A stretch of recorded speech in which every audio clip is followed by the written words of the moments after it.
मंत्री जी के जो भाई हैं साफ साफ जो है इसमें दिखाया गया है होटल में कहीं कहाँ ले जाकर के जबरन जो है पिस्टल के नोक पर जो है जमीन लिखवाने का काम किया गया। नमस्कार, आप देख रहे हैं बिहार तक और आपके साथ मैं हूं ऋचा शर्मा। बिहार के नेता प्रतिपक्ष तेजस्वी यादव ने बीजेपी की सीनियर लीडर रेणु देवी के भाई की पोल खोल दी है।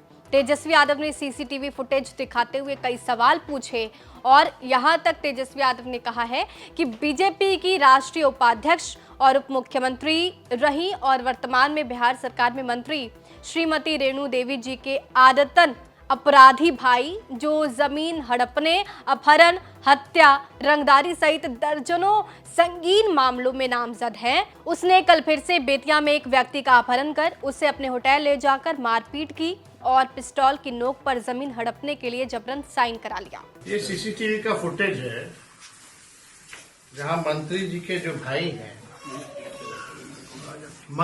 जो भाई हैं साफ साफ जो है इसमें दिखाया गया है होटल में कहीं कहाँ ले जाकर के जबरन जो है पिस्टल के नोक पर जो है जमीन लिखवाने का काम किया गया।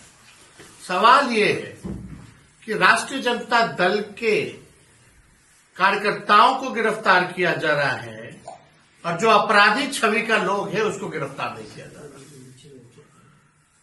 ये कानून का राज है या किसका राज है? अब बताएं, माननीय मुख्यमंत्री जी को जवाब देना चाहिए।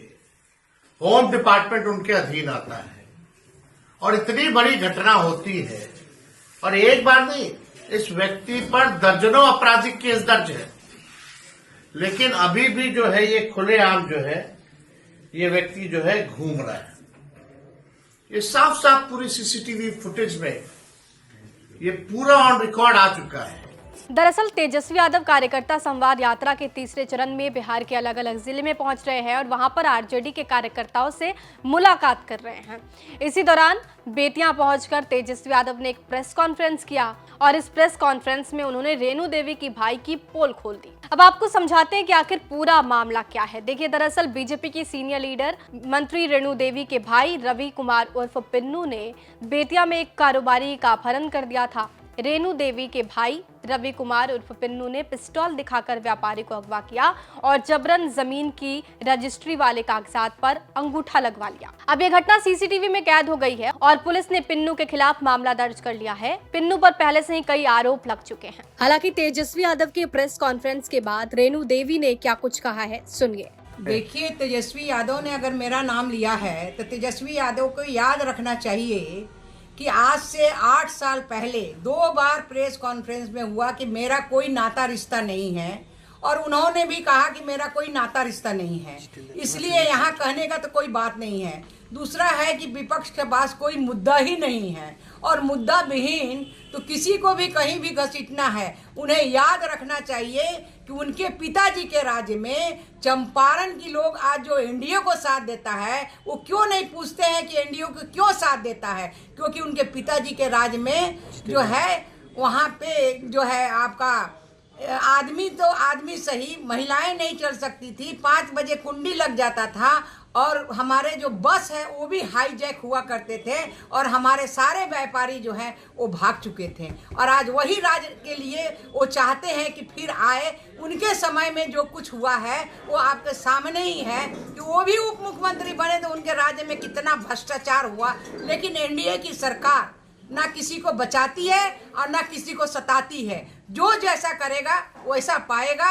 सरकार का हमेशा छूट है, हम लोगों का छूट है कि सरकार का जो भी नुमाइंदा हमारे जो सरकारी अधिकारी हैं जिनका जो अधिकार है वो काम अपना करते रहेंगे। अब ये समझिए कि आखिर कौन है रेणु देवी।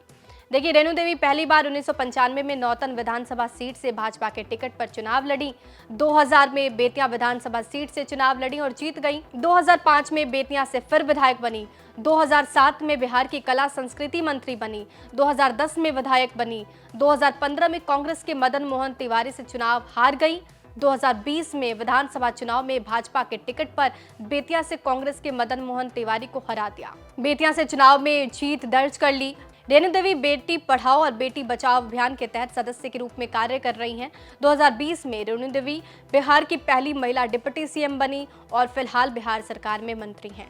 अब रेणु देवी के भाई पर कई सारे आरोप लग रहे हैं और तेजस्वी यादव ने प्रेस कॉन्फ्रेंस कर सीसीटीवी फुटेज दिखाकर ना सिर्फ रेणु देवी से सवाल पूछा है बल्कि बिहार सरकार से भी सवाल पूछा है। आपको इस पूरी जानकारी पे क्या कुछ कहना है हमें कमेंट बॉक्स में जरूर बताइए। बिहार की तमाम खबरों के लिए हमारे साथ बने रहिए, देखते रहिए बिहार तक।